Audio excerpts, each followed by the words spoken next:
Hello दोस्तों, स्वागत है आप सभी का तुल्य आर्यस ऑनलाइन क्लासेज में। दोस्तों, रीड साइकोलॉजी एंड पेडागोजी की आज की क्लास के अंदर हम बात करेंगे मापन एवं मूल्यांकन के विषय में। ये जो मापन और मूल्यांकन का टॉपिक है वो आपको रीड की जो साइकोलॉजी एंड पेडागोजी है उसकी 5वीं यूनिट के अंदर दिया हुआ है। दोस्तों, तो मापन और मूल्यांकन में से सबसे पहले हम बात करते हैं मापन के विषय में। तो मापन क्या है?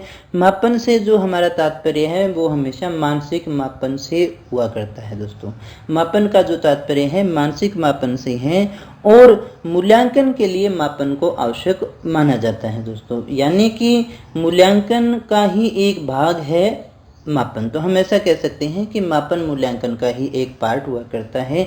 यानी विभिन्न प्रकार के माप होते हैं, उसी से हम किसी वस्तु या किसी घटना का मूल्यांकन किया करते हैं। दोस्तों, तो मापन जो है वो मूल्यांकन के लिए आवश्यक है। तो इस प्रकार से हम देखें कि मूल्यांकन जो है वो एक व्यापक कॉन्सेप्ट है और मूल्यांकन के अंदर ही मापन को शामिल किया जाता है। हाँ, और अगर हम बात करें शैक्षिक मापन की, तो जो विद्यार्थी ने अधिगम किया है उसका आंकिक मान जो है वो हम मापन के रूप में देख सकते हैं। जैसे किसी परीक्षा के अंदर बालक के कितने अंक आए, जब उसको अंकों के रूप में हम देखते हैं तो वो एक प्रकार का मापन हुआ करता है, जो विभिन्न वस्तुओं और घटनाओं से भी संबंधित हो सकता है। दोस्तों, मापन क्या है? तो मापन नियमानुसार वस्तुओं या घटनाओं को अंक प्रदान करना है। ये परिभाषा दी गई थी कार्ल लिंगर के द्वारा। ये क्या कहते हैं कि वस्तुओं या घटनाओं को जो हम आंकिक रूप प्रदान करते हैं, अंक प्रदान करते हैं, वो मापन कहलाता है। जैसे हाइट है या किसी चीज़ का वेट है, वो सारा का सारा मापन के अंतर्गत आता है। 2 किलो है, 3 फीट है, 4 मीटर है। लेकिन मूल्यांकन उसकी गुणात्मक माप के रूप में लेकर के चलते हैं, वो अच्छा है या बुरा है, वो हमारे उद्देश्यों को पूरा करता है या नहीं करता है। तो ये जो है वो मूल्यांकन के अंदर आता है। जैसे हम कहें कि किसी परीक्षा के अंदर किसी बालक के जो अंक आए वो एक प्रकार का मापन है, लेकिन उन अंकों के द्वारा हम ये देखें कि उसके द्वारा हमारे जो हैं वो शैक्षिक उद्देश्य थे वो पूरे हो गए या नहीं हो गए, जिन उद्देश्यों को लेकर के हमने अधिगम करवाया था वो पूरा हुआ या नहीं हुआ। जब इस प्रकार से हम उनका विश्लेषण करते हैं तो हम मूल्यांकन कर रहे होते हैं। दोस्तों, तो मापन क्या है? नियमानुसार वस्तुओं या घटनाओं को अंक प्रदान करना होता है। एक ब्रैडफील्ड और मोरेडेक की भी परिभाषा है, ये भी अच्छी परिभाषा है कि मापन के द्वारा किसी तथ्य के विभिन्न आयामों को प्रतीक प्रदान किया जाता है, यानी प्रतीक प्रदान करना ही मापन कहलाता है। मापन मूल्यांकन का वह भाग है जो प्रतिशत, मात्रा, अंकों, मध्यमान, औसत आदि के द्वारा किया जाता है। तो यानी मापन मूल्यांकन का ही एक भाग है जो परसेंटेज है, मात्रा है, अंकों है, मध्यमान है या औसत के द्वारा किया जाता है। दोस्तों, यानी किसी चीज़ की मात्रा को जब हम देख रहे हैं तो वो क्या है? एक प्रकार का मापन है। ये परिभाषा दी थी E.B. वेस्ले नामक वैज्ञानिक के द्वारा। तो इसके बाद में देखिएगा, हम बात करें कि मापन के क्षेत्र कौन कौन से होते हैं। तो मापन के मुख्य क्षेत्र आते हैं। बुद्धि परीक्षण में मापन किया जाता है, उपलब्धि परीक्षण में मापन किया जाता है, अभिक्षमता परीक्षण में मापन किया जाता है, रुचि परीक्षण में किया जाता है और व्यक्तित्व जो परीक्षण है, इन सभी के अंदर मापन किया जाता है। ये सारे के सारे मापन के क्षेत्रों में शामिल हुआ करते हैं। दोस्तों, अगर हम कहें कि मापन की विशेषताएं कौन सी हैं, तो सबसे पहले बात कि ये एक संकुचित प्रक्रिया है। मापन की जो प्रक्रिया है, जो प्रोसेस है, वो एक संकुचित है बजाय मूल्यांकन के। मूल्यांकन जहाँ व्यापक है, वहीं जो मापन है वो एक संकुचित प्रक्रिया है। और ये क्या करती है? मापन के द्वारा किसी एक निश्चित अंक की प्राप्ति की जा सकती है। दोस्तों, ये बहुत इंपॉर्टेंट बात है। अगर आप इसको समझ जाएं कि मापन के द्वारा हम किसी भी एक निश्चित अंक को प्राप्त करते हैं। जैसे वेट की बात करें, चाहे वो 2 किलो 750 या 763 ग्राम है, तो हम एक निश्चित अंक हमें प्राप्त होता है। दोस्तों, वहाँ अनुमान नहीं है, वहाँ मूल्यांकन नहीं है, वहाँ एक एग्जैक्ट जो बिल्कुल सही निश्चित अंक है वो हमें इसके द्वारा प्राप्त होता है। जैसे परीक्षा में अंक आए किसी विद्यार्थी के 30 अंक है तो वो 30 हैं, 30.33 है तो वो 30.33 है। यानी एग्जैक्ट एक निश्चित अंक हमें प्रदान किया जाता है मापन के द्वारा। जैसे मापन के द्वारा किसी भी व्यक्ति की लंबाई, चौड़ाई, भार आदि की जो सांख्यिकीय गणना की जाती है उसे ही हम मापन कहते हैं। मापन कैसे किया जा रहा है, जैसे हम किसी का टेम्परेचर लेते हैं तो थर्मामीटर की सहायता से या लंबाई चौड़ाई स्केल के द्वारा हम मापते हैं तो हमें एक निश्चित जो अंक है वो प्राप्त हमें हो जाया करता है। तो मापन हमेशा क्या करता है, एक निश्चित अंक हमें प्रदान करता है दोस्तों। इसके बाद में देखिए हम बात करते हैं मूल्यांकन के विषय में। तो मूल्यांकन क्या है, मूल्यांकन का अभिप्राय हम मूल्य निर्धारण से लेते हैं दोस्तों। यहाँ हम अगर इसको शिक्षा से जोड़ करके देखें तो शिक्षण अधिगम प्रक्रिया जो है वो पूर्ण होने के पश्चात विद्यार्थियों ने कितना सीखा, शिक्षक के कितने जो शैक्षिक उद्देश्य थे या शैक्षणिक लक्ष्य थे उनके प्राप्ति हो पाई, इन सभी की जानकारी को प्राप्त करने के लिए जो प्रोसेस या जो प्रक्रिया हम अपनाते हैं उसे हम मूल्यांकन के नाम से जानते हैं, उसे ही हम मूल्यांकन करना कहते हैं। कि मूल्यांकन को एक आंकिक रूप में हम देखते हैं। जब हम किसी चीज़ का वेट करें तो किलोग्राम या क्विंटल में हम उसका वेट ले लेते हैं, लेकिन किसी की योग्यता मूल्यांकन करने के लिए, किसी की योग्यता देखने के लिए हमें एक परीक्षण के अंदर जो हमने अंक प्राप्त किए हैं उनको देखते हैं और उसके आधार पर हम उस किसी वस्तु या किसी व्यक्ति का या किसी घटना का मूल्य निर्धारण करते हैं। यहाँ हम ये लेंगे कि सीखने के अनुभवों से बालक के व्यवहार में जो व्यवहारगत परिवर्तन हुए हैं उनका परीक्षण करना या उनका निर्णय लेना या उनका निष्कर्ष निकालना ही क्या कहलाता है, मूल्यांकन कहलाता है। मूल्यांकन से हमारा अभिप्राय जो है वो मूल्य निर्धारण से है दोस्तों, अर्थात सीखने के अनुभवों से बालक में जो व्यवहारगत परिवर्तन हुए हैं उनका परीक्षण करना, निष्कर्ष निकालना और निर्णय लेना ही क्या कहलाता है, मूल्यांकन कहलाता है। अब यहाँ एक दो परिभाषा की हम बात करें तो मूल्यांकन वह पद्धति है, मूल्यांकन वह पद्धति है, विधि है जिसके द्वारा हम पूर्व निर्धारित उद्देश्यों, ध्येयों या लक्ष्यों की प्राप्ति की मात्रा को निर्धारित करते हैं। यानी जो हमने पहले उद्देश्य निर्धारित किए थे, ध्येय निर्धारित किए थे, उनकी प्राप्ति की मात्रा को निर्धारित करते हैं। यह एक ऐसी प्रक्रिया है जिसके द्वारा शिक्षण के मूल्यों और उद्देश्यों के मध्य तुलना की जा सकती है। तुलनात्मक रूप से हम इनकी जांच किया करते हैं। ये जो परिभाषा दी है वो दी है जेरी लीमेक नामक वैज्ञानिक ने। मूल्यांकन वह प्रक्रिया है जिसके माध्यम से शिक्षक व शिक्षार्थी यह निर्णय लेते हैं कि किस शिक्षण लक्ष्यों की प्राप्ति हो रही है या नहीं। देखिए क्रॉनबेक की ये परिभाषा है और काफ़ी शॉर्ट में उन्होंने बहुत अच्छी बात बताती कि मूल्यांकन एक ऐसी प्रोसेस है जिसके द्वारा शिक्षक और शिक्षार्थी यह डिसीजन लेते हैं कि किन जो है शिक्षण लक्ष्यों की उन्हें प्राप्ति हो रही है और किन की उन्हें प्राप्ति नहीं हो रही है दोस्तों। तो यहाँ आंकिक मान न लेकर के यहाँ हम देखते हैं कि लक्ष्य की प्राप्ति हो रही है या नहीं हो रही है, उसकी उपयोगिता है या नहीं है। जब इन दृष्टिकोणों को देखते हैं तो हम मूल्यांकन की बात कर रहे हैं, और जब हम केवल आंकिक मान की बात कर रहे होते हैं तो हम मापन की बात कर रहे होते हैं दोस्तों। इसके बाद में देखिएगा एक दो परिभाषाएं और भी हैं, उनकी भी हम बात कर लेते हैं कि शिक्षण अधिगम प्रक्रिया पूर्ण होने के पश्चात, यानी जब शिक्षण अधिगम प्रक्रिया है जो पूर्ण हो गई उसके पश्चात अधिगमकर्ता जो है उसने कितना अधिगम किया, शिक्षक के कितने शैक्षणिक उद्देश्य प्राप्त हुए, शिक्षक को कितने शैक्षणिक उद्देश्य प्राप्त हुए, यह जानकारी प्राप्त करने के लिए हमें मूल्यांकन करना चाहिए।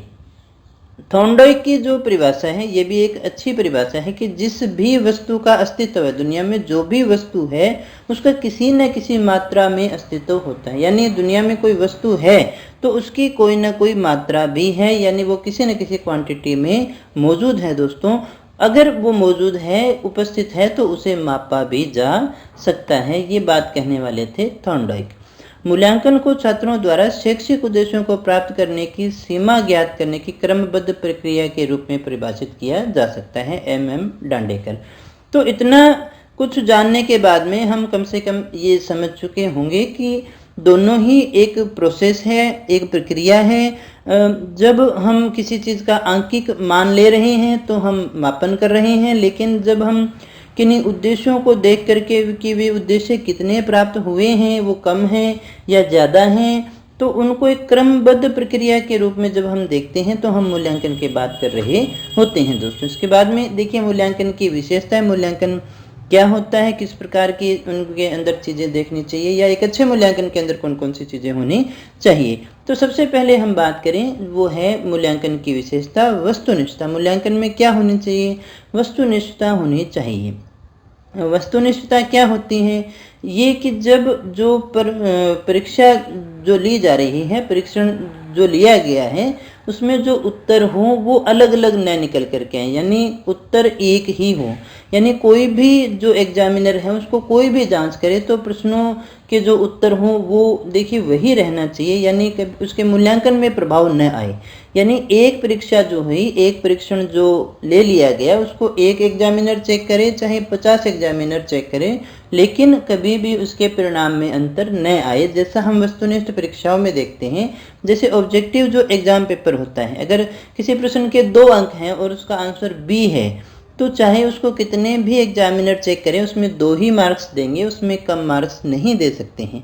इसके बजाय अगर हम व्यक्तिनिष्ठ देखें तो उसमें क्या होगा कि जैसे एक निबंधात्मक प्रश्न है, तो उसमें हो सकता है कि कोई एग्जामिनर एक में 4 नंबर दे दे, उसको ज़्यादा अच्छा लगा, दूसरा हो सकता है 3 दे दे, हो सकता है एक व्यक्ति उसमें 2 भी न दे और एक उसमें 5 में से 5 भी दे दे, यानी पूर्वाग्रह वहाँ काम करता है। लेकिन वस्तुनिष्ठता के अंदर हम देखते हैं कि उत्तर उनके अलग अलग नहीं होंगे, चाहे कितने भी बार उसकी जांच की जाए।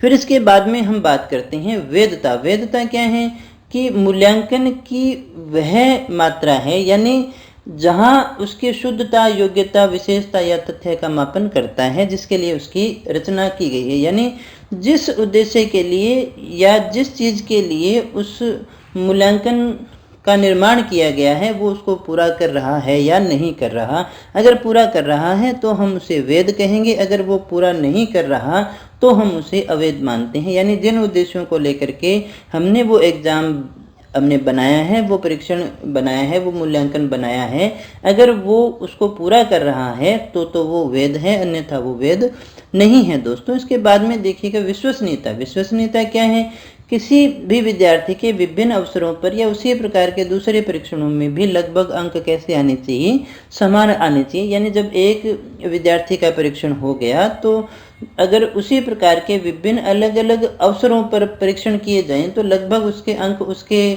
आसपास ही आने चाहिए। हालांकि ये एक अलग बात है कि जैसे जैसे बच्चा जो है वो मैच्योर होता चला जाएगा तो उसके अंकों में थोड़ा अंतर आता है। प्रकार की जो परीक्षाएं ली जाएं तो सबके अंदर उसके लगभग समान आने चाहिए। ऐसा नहीं कि एक परीक्षण में तो वो पास हो रहा है और दूसरे के अंदर उसी प्रकार के परीक्षण में वो फेल हो रहा है। दोस्तों एक परीक्षा ली गई ऑब्जेक्टिव, उसके अंदर वो पास हुआ, उसी प्रकार के दूसरी ऑब्जेक्टिव ली गई तो उसमें फेल हो गया। अगर ऐसा है तो इसका मतलब कहीं ना कहीं उन परीक्षण के अंदर विश्वसनीयता की कमी है। दोस्तों फिर व्यवहारिक वो उपयोगी है या नहीं। व्यवहारिक व उपयोगी तब मानेंगे जब उसमें समय व लागत क्या लगे, कम लगे। व्यवहारिकता और उपयोगिता हमेशा आप इसी प्रकार से देखना दोस्तों कि यदि समय भी कम लग रहा है और लागत भी कम लग रही है तो इसका मतलब क्या है, वो हमारे लिए व्यवहारिक है और उपयोगी है। फिर हम बात करें विभेदकारी। विभेदकारी मतलब जो परीक्षण का निर्माण किया गया है वो सभी स्तर के बच्चों के अनुकूल हो, यानी उसमें जो है बिल्कुल निम्न जो बालक हैं उनके लिए भी हो, एवरेज स्टूडेंट के लिए भी हो और कुछ प्रश्न जो है प्रतिभाशालियों के लिए भी होने चाहिए। यानी जो प्रश्न पत्र बनाया गया है वो सभी प्रकार के छात्रों के अनुकूल होना चाहिए। और हम इसे इस प्रकार से भी देख सकते हैं कि जब ये परीक्षण लिया जाए तो इससे जो है प्रखर बुद्धि, मंद बुद्धि, सामान्य बुद्धि की छंटनी भी हो पाए, उनको अलग अलग भी किया जा सके ताकि उसमें सभी के लिए अनुकूल प्रश्नों का समावेश किया होगा, तभी ऐसा संभव हो पाएगा। दोस्तों अब बात करते हैं हम व्यापकता के विषय में। व्यापकता से तात्पर्य होगा कि योग्यता के मापन के लिए सभी प्रकार के प्रश्नों का जो है उसमें समावेश कर दिया जाए, या हम ऐसा कह सकते हैं कि जो परीक्षण है उसमें संपूर्ण पाठ्यक्रम को शामिल किया गया हो। यदि संपूर्ण पाठ्यक्रम को शामिल किया गया है तो हम उसे एक व्यापक परीक्षण के नाम से जानते हैं। निदानात्मक क्या होगा, निदानात्मक का अर्थ होता है कि परीक्षण ऐसा हो कि जब वो लिया जाए तो उससे विद्यार्थी की कमियों, कठिनाइयों और जो उसकी रुचियां हैं उनका ज्ञान हमें हो सके। साथ ही साथ ये जो मूल्यांकन है वो कैसा होना चाहिए, सरल होना चाहिए दोस्तों।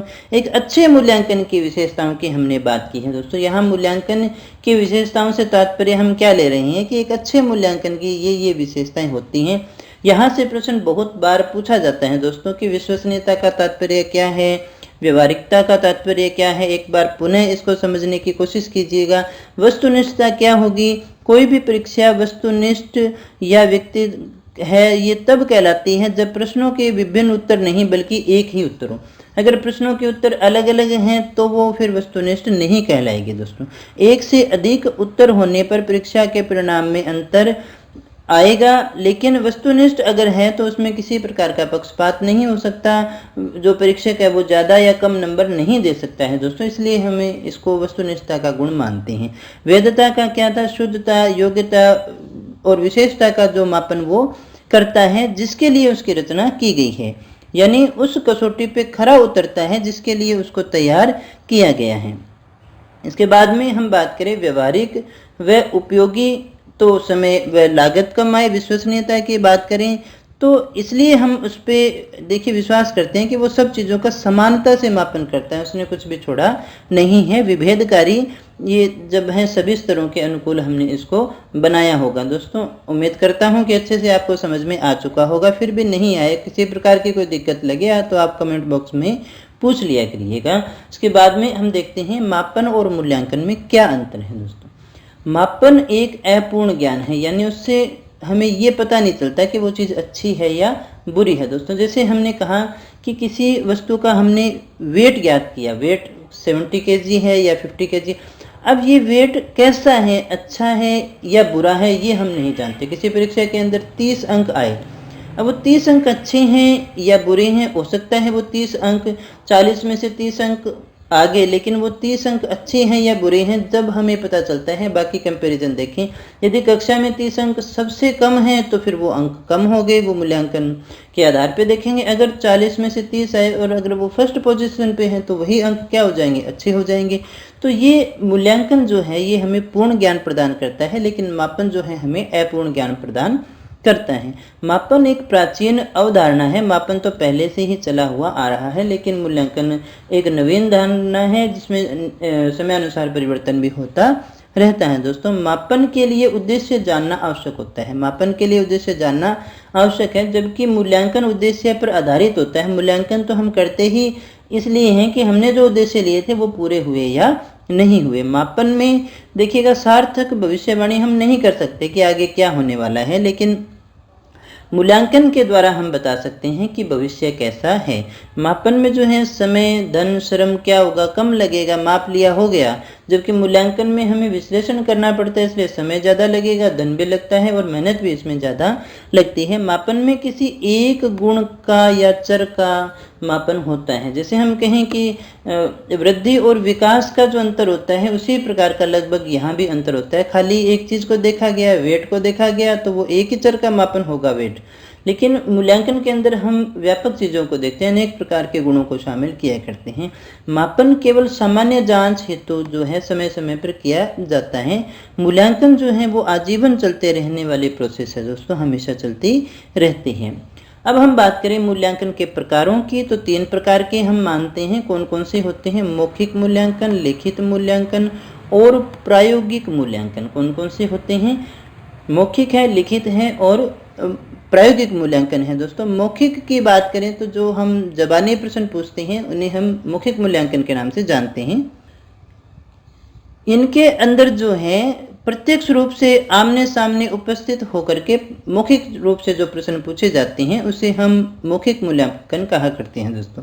लिखित मूल्यांकन कौन सा होगा, जिसमें लिखित प्रश्न देकर के मूल्यांकन किया जाता है। सामान्यतः विद्यालयों के अंदर कौन सा मूल्यांकन होता है, लिखित मूल्यांकन सबसे ज़्यादा प्रयोग में किया जाता है दोस्तों। प्रायोगिक मूल्यांकन जो है वो कुछ विषयों में ही हुआ करता है, लेकिन जो है लिखित मूल्यांकन है वो लगभग सभी के अंदर होता है। इसे हम 2 भागों में बांट करके देख सकते हैं, परंपरागत और वस्तुनिष्ठ। परंपरागत मूल्यांकन कौन सा होगा, परंपरागत जो मूल्यांकन है उसमें लघुत्तरात्मक, अति लघुत्तरात्मक, निबंधात्मक प्रश्नों को पूछा जाता है। विद्यार्थी जो है निर्धारित समय में इन प्रश्नों के उत्तर को लिखते हैं, अध्यापक उत्तर पुस्तिका की जांच करके अंक दे देता है। और हम इसके द्वारा जो है किताबी जो मूल्यांकन है उसकी जांच अपने कर लिया करते हैं दोस्तों। परंपरागत मूल्यांकन इसी प्रकार का होता है, ये कोई वस्तुनिष्ठ मूल्यांकन प्रणाली नहीं होती है दोस्तों। तो देखिएगा परंपरागत मूल्यांकन कौन सा होगा, आपने प्रश्न पत्र देखे होंगे, आपने परीक्षाएं दी हैं 6वीं की, 10वीं की, 12वीं की, दे करके ही आप यहाँ तक बीएड करने के बाद में ही आप यहाँ तक पहुँचे हैं। तो जो लघुत्तरात्मक होते हैं यानी 1 या 2 लाइनों के उत्तर होते हैं, 1 लाइन का उत्तर होता है, निबंधात्मक जो प्रश्न होते हैं ये सारे के सारे कौन से में आते हैं, परंपरागत मूल्यांकन के अंतर्गत आते हैं, जिनमें हमें बड़े उत्तर लिखने होते हैं, लाइनें खाली होती हैं और उनमें उत्तर लिखते हैं। ऐसे जो प्रश्न पत्र होंगे, ऐसे जो मूल्यांकन होंगे उसके अंदर वस्तुनिष्ठता, विश्वसनीयता और विभेदनशीलता का अभाव हमें देखने को मिलता है। ये जो है वस्तुनिष्ठ मूल्यांकन नहीं माना जाता दोस्तों। क्यों नहीं माना जाता? क्योंकि जो लघुत्तरात्मक है, अति लघुत्तरात्मक है, उनके अगर परीक्षक अलग अलग जांच करेंगे तो हो सकता है वो उनमें अलग अलग नंबर दे दें। ये विश्वसनीय भी नहीं होते और विभेदनशील भी नहीं हुआ करते हैं। ये कोई देखिए व्यवहारिक विधि हम मान करके नहीं चलते, इनके द्वारा केवल हम स्मृति ज्ञान को देख सकते हैं, स्मृति ज्ञान को समझ सकते हैं, केवल किताबी ज्ञान का ही मूल्यांकन हो सकता है। ये जो है व्यक्ति का चहुमुखी विकास हुआ या नहीं हुआ, इसका जो जानकारी है वो हमें परंपरागत मूल्यांकन के द्वारा नहीं मिलती है दोस्तों। हम इसमें क्या कर सकते हैं, संपूर्ण पाठ्यक्रम पे आधारित प्रश्न पत्र बनाएं, भाषा अच्छी बनाएं और इसके साथ साथ अगर हम वस्तुनिष्ठ प्रश्नों का भी समावेश कर दें तो परीक्षण जो है वो और अच्छा बन जाएगा दोस्तों। अब हम बात करें वस्तुनिष्ठ मूल्यांकन कौन सा होता है, तो वस्तुनिष्ठ मूल्यांकन वो होता है जिसमें वस्तुनिष्ठ प्रश्न दिए जाएंगे जिनको कोई भी जांच करे तो उनमें अंतर नहीं आता है। जैसे आपने आरपीएससी की परीक्षा दी होगी, रीट की जो आप परीक्षा देने जा रहे हैं वो भी एक वस्तुनिष्ठ मूल्यांकन है, यानी उसको कोई भी जांच करे, एक मशीन भी जांच कर रही है तो भी वो प्रश्नों के उत्तर में कोई अंतर नहीं आता है। अगर कोई व्यक्ति चेक करें, जैसे आरएस की या आईएएस की जो मुख्य परीक्षा है वहाँ पे आंसर हमें लिखना होता है, वहाँ अगर जांच की जाए तो एक जो परीक्षक है वो एक विद्यार्थी को 4 नंबर भी दे सकता है और 3 भी दे सकता है, तो वो वस्तुनिष्ठता में शामिल नहीं हुआ करते। इनमें कौन कौन से प्रश्न देख सकते हैं, जैसे सामान्यतः हम ये जो हैं ऑब्जेक्टिव जो होते हैं, एबेसेडे वाले जो हैं, हाँ नहीं वाले हैं और मिलान करने वाले हैं या व्यवस्थित करने वाले हैं, खालिस्तान वाले जो प्रश्न हैं, सही गलत वाले जो प्रश्न होते हैं, क्योंकि इनका उत्तर एक ही होता है इसलिए इन्हें हम वस्तुनिष्ठ मूल्यांकन के अंदर डाल करके चलते हैं। प्रायोगिक प्रैक्टिकल के द्वारा साइंस आदि जो सब्जेक्ट हैं उनके अंदर हमें इनकी आवश्यकता हुआ करती है दोस्तों। अब हम बात करें कि मूल्यांकन की आवश्यकता क्या है या मूल्यांकन के उद्देश्य क्या है, हम मूल्यांकन क्यों करें। हम मूल्यांकन इसलिए कर सकते हैं क्योंकि इसकी कुछ विशेषताएं हैं, ये कुछ हमारे उद्देश्यों को पूरा करता है। यह जांचने के लिए कि बालकों ने योग्यताओं, कुशलताओं, रुचियों, समझदारी आदि को किस सीमा तक ग्रहण किया है, ये अगर हमें जानना है भी हमारे उद्देश्य जो हैं वो पूरे हो रहे हैं या नहीं हो रहे, तो हमें मूल्यांकन करना चाहिए। मूल्यांकन का उद्देश्य बालकों को उचित व्यक्तिशय या सामूहिक, शैक्षिक, व्यावसायिक पथ प्रदर्शन में सहायता मिलती है। यानी जब हम उनको जान लेंगे, मूल्यांकन कर लेंगे तो हमें उन्हें गाइडेंस देने में भी हेल्प और मिलती है दोस्तों। बालकों का जो सर्वांगीण विकास है उसको गति प्रदान करने में भी ये सहायक है। इससे जो अध्यापक की कुशलता व सफलता का मूल्यांकन भी हुआ करता है दोस्तों। अगर उसने नहीं पढ़ा, किस कारण से नहीं पढ़ा उनकी तरफ नहीं जा रहे, लेकिन अगर वो कॉन्सेप्ट को नहीं समझ पाया, अगर उसके नंबर कम आ रहे हैं तो इसका मतलब उसने उस टॉपिक को पढ़ा नहीं है दोस्तों, तभी उसके नंबर या जो मूल्यांकन है वो कम हो पा रहा है। तो ये अध्यापकों की कुशलता और सफलता का मूल्यांकन भी करता है दोस्तों। शैक्षिक उद्देश्यों के परिशोधन यानी उनमें हमें कुछ जोड़ना है, घटाना है, तो उसमें भी ये सहायक हुआ करता है। विद्यार्थियों के मूल्यांकन में भी सहायक है। विद्यार्थियों की कठिनाइयों और विफलताओं और सफलताओं का निर्धारण करता है और उनके दोष को दूर करने के लिए भी मूल्यांकन आवश्यक होता है दोस्तों। पाठ योजना जो बनाई गई है उसका पुनरावलोकन होता है, इसके द्वारा पुनर्गठन के विकास में भी सहायक होता है। ये एक प्रकार का फीडबैक है दोस्तों। इसके बाद में देखिएगा हम बात करें जो मूल्यांकन है उसकी भूमिका क्या है, तो मूल्यांकन के द्वारा जो है शिक्षण के अंदर हम देखें इनको सभी संदर्भ में देखते हैं। शिक्षण के संदर्भ में हम देखें तो शिक्षण विधियां जो हमने अपनाई, जो हमने टेक्निक्स अपनाई, वो प्रभावी हुई या नहीं हुई, कितनी हुई, तो इसका पता हम मूल्यांकन के द्वारा लगा सकते हैं। पाठ्यचर्या जो हमारी है वो कितनी सक्सेसफुल है, कितनी उपयोगी है। पाठ्य पुस्तकों व विषय सामग्री में अगर सुधार करना है तो इसका पता हमें मूल्यांकन के द्वारा लगाया जा सकता है। मार्केट की डिमांड है, बाजार की मांग और आवश्यकता के अनुरूप समाज के प्रति उत्तरदायित्व को भी इसके द्वारा निर्धारित किया जा सकता है। सबसे इम्पोर्टेंट बात कि माता पिता जो हैं, अभिभावक जो हैं, वो बच्चों को पढ़ने के लिए भेज रहे हैं विद्यालय के अंदर, तो बच्चे ने कितनी प्रोग्रेस की है वो प्रोग्रेस रिपोर्ट के द्वारा उनको पता चल सकता है। तो अभिभावकों के लिए भी मूल्यांकन की बहुत महत्वपूर्ण भूमिका है दोस्तों। इसके बाद में देखिएगा, मूल्यांकन की अगर विचारधारा की बात करें तो ये विचारधारा जो है ब्लूम ने दी थी। किसने दी थी? ब्लूम ने दी थी। और मूल्यांकन को पाठ योजना से जोड़ने का कार्य किया था हर्बर्ट स्पेंसर ने। फैक्ट हैं, दोनों ही अच्छे फैक्ट है, पूछे जा सकते हैं। ब्लूम ने मूल्यांकन को त्रिमुखी प्रक्रिया बताया। मूल्यांकन कैसी प्रक्रिया है? त्रिमुखी प्रक्रिया है। और किसने बताया था? ब्लूम ने बताया था। इसमें 3 उद्देश्यों को शामिल किया जाता है, ज्ञानात्मक, भावात्मक और क्रियात्मक उद्देश्य। और इन सभी को हमने जब पाठ योजना बनाई थी तब हमने इनको देखा होगा। हम इनको लिखते भी थे बीएड के अंदर, तो हमने इनको तैयार भी किया था दोस्तों। तो इसके बाद में देखिएगा, मूल्यांकन की प्रविधियां या उपकरणों की बात करें तो 2 प्रकार की होती हैं, प्रमापीकृत और अप्रमापीकृत। प्रमापीकृत की बात करें जो किसी मनोवैज्ञानिक के द्वारा तैयार किए गए परीक्षण हैं, जो वैध होते हैं, उनकी विश्वसनीयता जो है सुनिश्चित होती हैं, वो प्रमापीकृत के अंतर्गत आती हैं। प्रमापीकृत यानी कि जिनका निर्माण मनोवैज्ञानिकों के द्वारा किया गया है। शोध और परीक्षणों के बाद में किसी जो है परीक्षण का निर्माण किया गया है तो वो प्रमापीकृत में है, जैसे टर्मन का बुद्धि परीक्षण है। अप्रमापीकृत की बात करें तो जब कोई ऐसा परीक्षण है, शिक्षक अपनी आवश्यकता के अनुसार क्लास में जो टेस्ट बनाता है उसको हम अप्रमापीकृत कह सकते हैं। वो अपनी आवश्यकता के अनुसार बनाता है, जैसे पाठ्यक्रम से संबंधित कोई भी परीक्षण जो है जो टीचर तैयार किया करता है दोस्तों। तो ये था आपका मापन और मूल्यांकन। इस क्लास की PDF आपको हमारे टेलीग्राम चैनल या हमारी ऑफिशियल वेबसाइट से मिल जाएगी दोस्तों, आप उसको डाउनलोड करिएगा। और अगर आप हमारी टेस्ट सीरीज को ज्वाइन करना चाहते हैं तो आपको डाउनलोड करनी होगी हमारी एंड्रॉयड ऐप, जो कि प्ले स्टोर पर अवेलेबल है तुल्य RS के नाम से। तो इसके डाउनलोड करने के बाद आप हमारी रेगुलर टेस्ट सीरीज से भी जुड़ सकते हैं दोस्तों। बहुत ही लो कॉस्ट पे या बिल्कुल ही फ्री टेस्ट यहाँ पर आपके लिए रखे गए हैं। और अगर आपको क्लास अच्छी लगी हो तो इसे लाइक कर देना, दोस्तों से शेयर कर देना, क्योंकि हमारी मेहनत जो है डिपेंड करती है आपके लाइक और शेयर के ऊपर। और अगर आप चैनल पे पहली बार आई हैं तो चैनल को सब्सक्राइब कर लेना।